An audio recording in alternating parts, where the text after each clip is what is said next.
Okay, let's start the third section.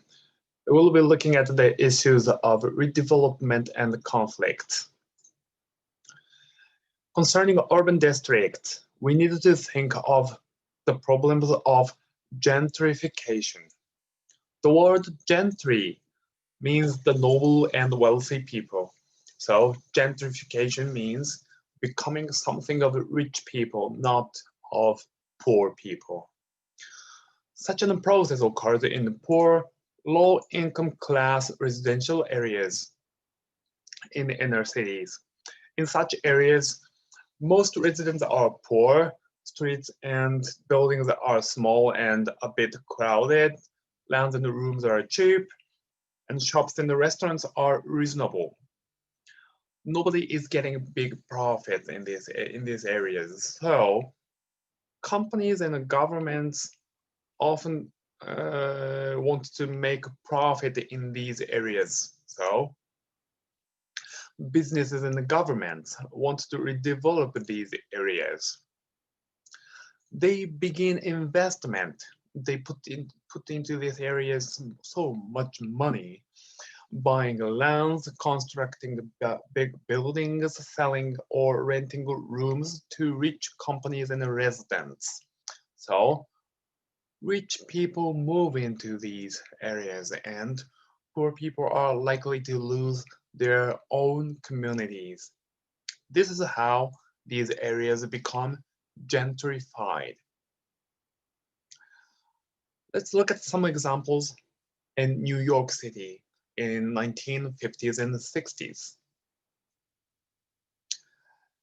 This guy's name is Robert Moses. Robert Moses. He was a famous city planner who belonged to one of the authorities in the New York City. He was leading the city planning project to construct streets, buildings, and housings. His most famous plan was this: a crossing Manhattan arterials. These red lines show the ways of highway roads for cars. These highways were proposed and they were called Lower Manhattan Expressway. Mr. Moses proposed this in order to solve congestion in inner city streets in the lower Manhattan areas.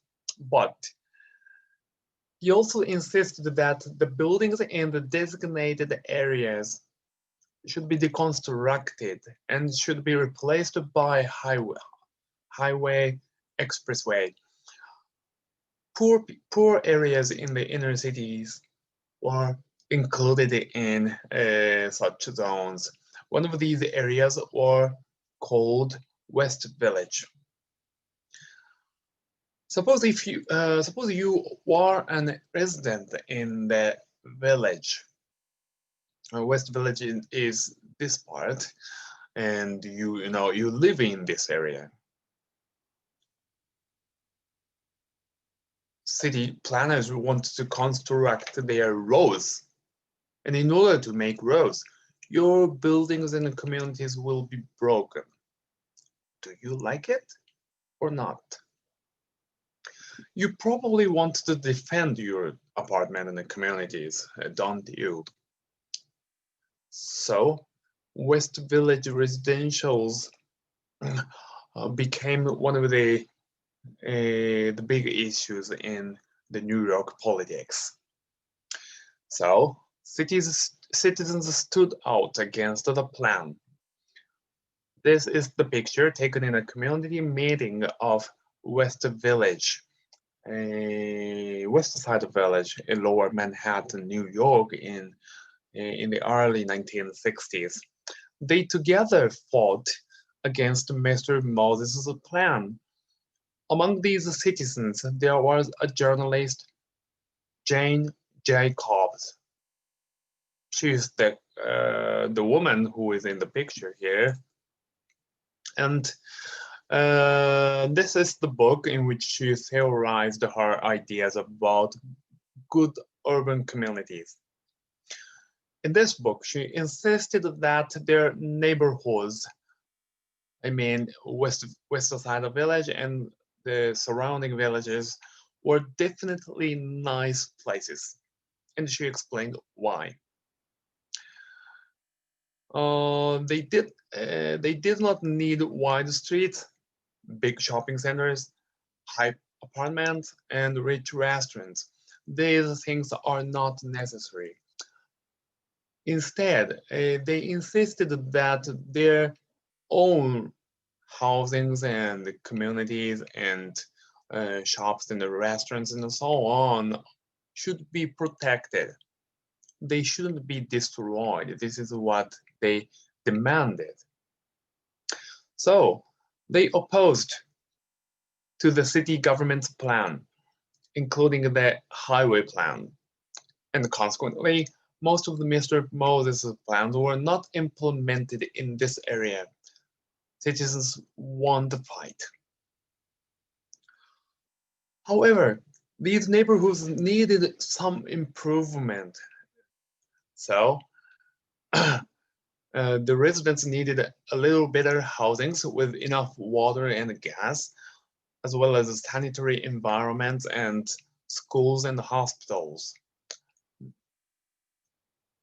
Therefore, Jane Jacobs and the other residents in the community planned community housings, planned to construct community housings.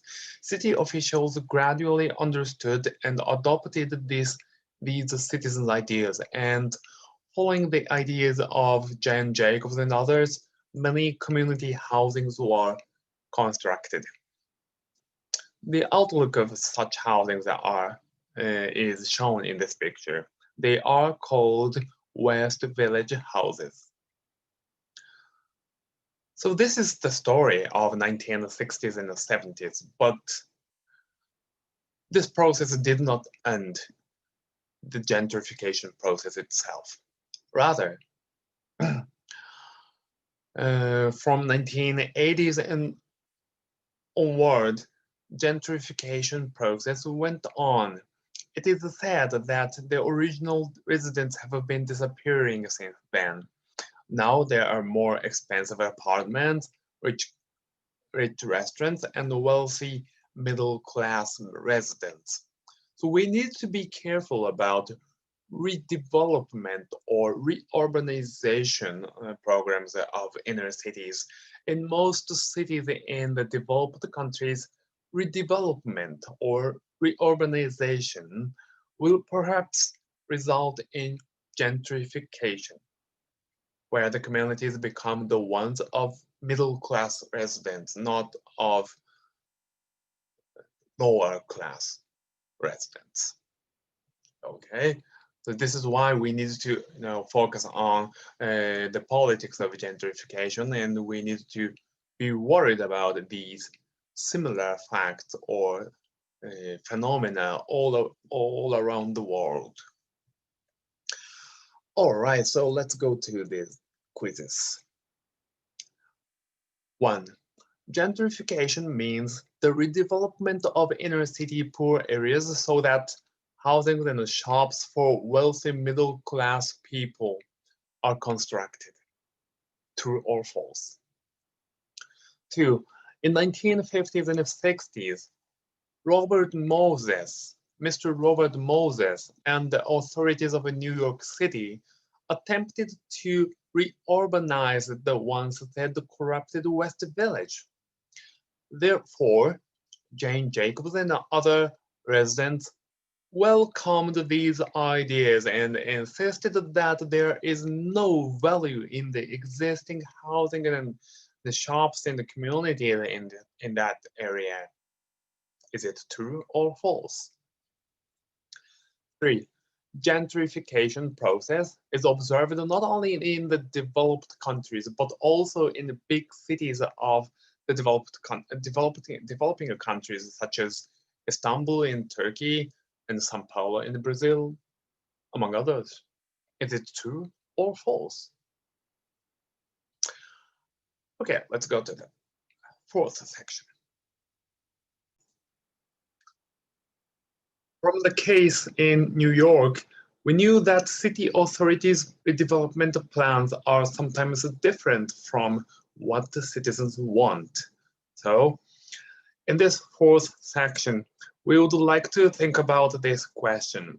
How should we approach to the actual processes of urban policies?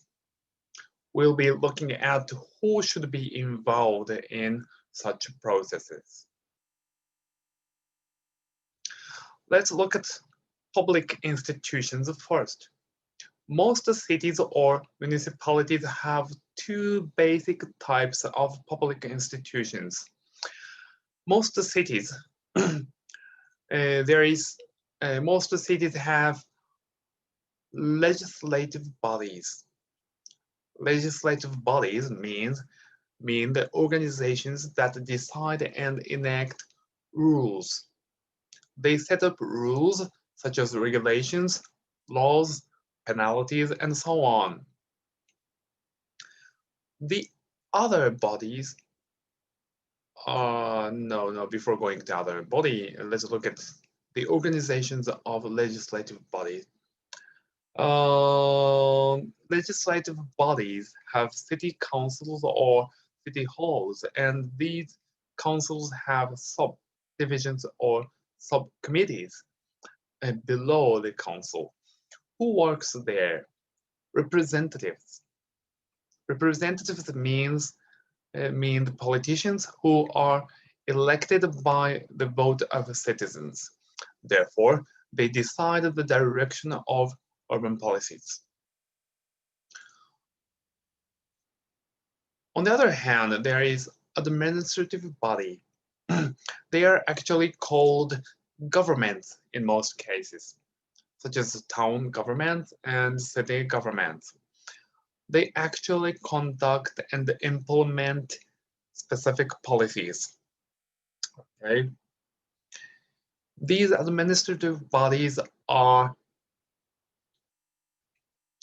divided into departments, bureaus, and sections. In most municipalities, elected politicians stand at the top of the government. They are often called city mayors or town mayors. They are the head of the municipalities. Okay. Below these mayors, there are many civil servants and officials. They are the staffs who are employed by towns and cities. So these are the institutions and the people who works for these institutions. Then, who do you think should be involved in deciding urban policies? Of course, city officials and their representatives are important actors. However, they do not always know what are actually needed by residents. So it is important to know other actors or stakeholders who are involved in these policy processes. So let's look at two of the private group systems. One is this. This is one of the typical political systems for private groups. It is called pluralist system. This system was first theorized by American political scientist Robert Dahl. In this system of pluralist system, many groups are somehow involved in the policy systems. There are various such groups, sectoral governments, non-profit groups, and many community activities. All these try to affect policy processes. They insist their opinions and ideas by making lobbying to city hall and governments. They say they should do this policy, and others say no, the city shouldn't do this policy, and so on. By doing these lobbyings, They demand and support the proposed policies by representatives and officials. However, in this system, strong groups only affect the actual policies, right? These actors who actually have effects are the strong actors. So there is an alternative system, which is cooperatist system. Democratic cooperatist system was theorized by Professor Schmitter and others. In this system of cooperatist system, private groups get together and organized. For example, some of the sectoral organizations are united and a leader organization go to attend the meeting with the government and other stakeholders. Some non-profit groups are also organized and a leader group goes to attend the meeting too. Also, community activities form a movement and the leader activists go to attend the meeting. Based on such groupings, the leaders of groups discuss and decide what the city government should do. Okay, so this cooperative system, can be regarded as communication and collaboration system. Okay. So this makes it possible to involve and reflect as many opinions as possible in the policy decision processes. This is the benefit of cooperative system. However, not only pluralist systems, but also cooperative systems are basically depending on the existing private groups. So they do not always reflect all the local situations and local opinions. And these private groups often avoid the socially sensitive questions. Therefore, public involvement measures become quite important in the policy-making processes in democratic countries. Public involvement means the individual citizens are directly or indirectly involved in public debate about public affairs. One of those ways is deliberate polling. Citizens together think of better policies, and after that they decide their opinions about the issue. And the government and representatives hear such opinions and they think out what should be done. The second way is a kind of opposite one, social protest. Citizens together demonstrate and appeal to the public to tell governments or companies or should conduct good policies. And they often oppose to the existing plans. All right. The third way is the most constructive one, direct participation. Citizens get together to talk about what should be done. They take part in policy making processes. They talk with government and representatives and decide actual policies and tell governments to do what they decided. Okay? In this case, the citizens are attending the meeting, so they can very effectively influence governments and representatives. In this way, they participate in decision process. These are just these are just a few of many examples. So there are many more ways to do such public involvement. We should keep in mind that public institutions and private groups sometimes decide to do what residents don't want. So citizens should add and demand these public involvement measures, as Jane Jacobs and others did so in New York. Okay, so we've learned 2, 3, or more of policy process measures. Okay, using these knowledge, I would like you to tackle on these quizzes. 1. Generally speaking, public institutions have something to do with urban policies such as the redevelopment of specific areas in inner cities. On the contrary, the private groups and the local residents do not need to be concerned with the process of designing these policies. Is it true or false? 2. In pluralist and corporatist systems, influential private groups affect the policy decisions, but it doesn't mean the opinions of local residents are reflected in such processes. In order to involve such citizens, various measures from polling to protest should be considered and utilized. Is it true or false? All right, that's all about the part 1. Here we have social source of information, and this is also the information for sources. That's the end of the part 1.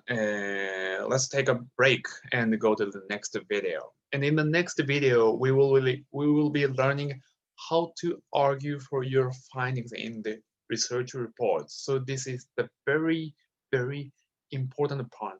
So please don't miss it. All right, see you there.